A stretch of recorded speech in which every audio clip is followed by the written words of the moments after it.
Assalomu alaykum aziz musulmonlar. Bu Zamzam Travel'dan Umra safariga tayyorlanish uchun video ko'rsatma. Eng avvalo, kichik hajga borishdan oldin niyat qiling. Amin. Ömrüme bereket versin.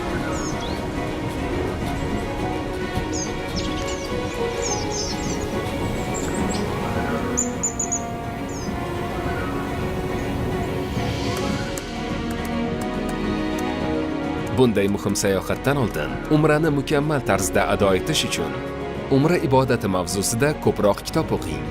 Siz yo'l olayotgan davlat, ya'ni Saudiya Arabistoni haqida yetarli ma'lumot olishga harakat qiling.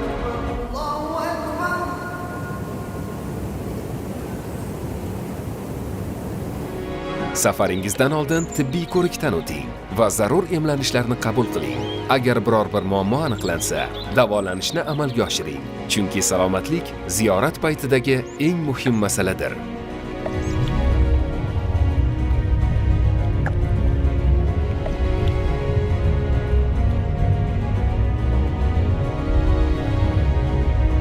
Umra amallarini to'liq bajarish uchun jismoniy holatingiz yaxshi bo'lishi kerak. Shuning uchun ko'proq lift o'rniga zinapoyalardan foydalaning, piyoda yuring va jismoniy mashqlar bajaring.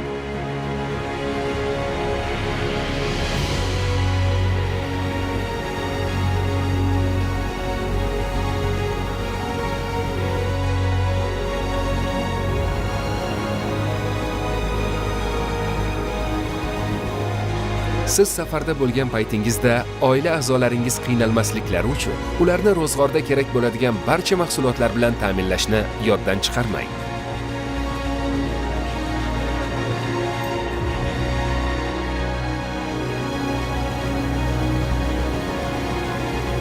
Qulaylik uchun barcha kerakli narsalarni oldindan sotib oling. Bular dori-darmonlar, shaxsiy gigiyena vositalari, kiyim-kechaklar, qulay poyabzal, ko'zoynak va yozgi soyabon.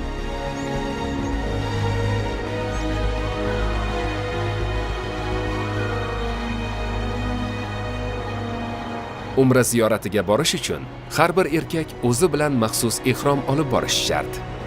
Ayollar uchun esa odatiy musulmon kiyimlarini kiyish kifoya qiladi.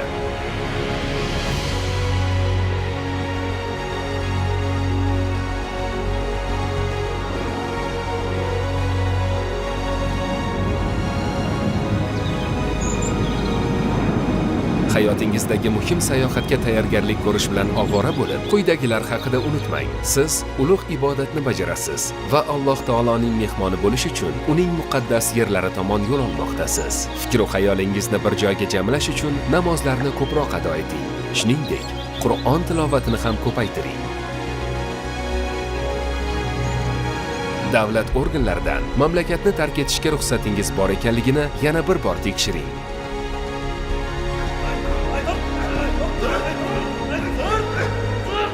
Jo'nash oldidan oila a'zolaringiz va barcha do'st va birodarlaringiz bilan xayrlashib olish muhimdir. Agar kim bilandir xafalashgan bo'lsangiz, ulardan uzr so'rang. Barcha qarzlaringizni qaytaring. Qarindoshlarga silai rahim ko'rsating, chunki siz Alloh baytining muhtaram mehmoniga aylanishga munosib bo'lishingiz kerak.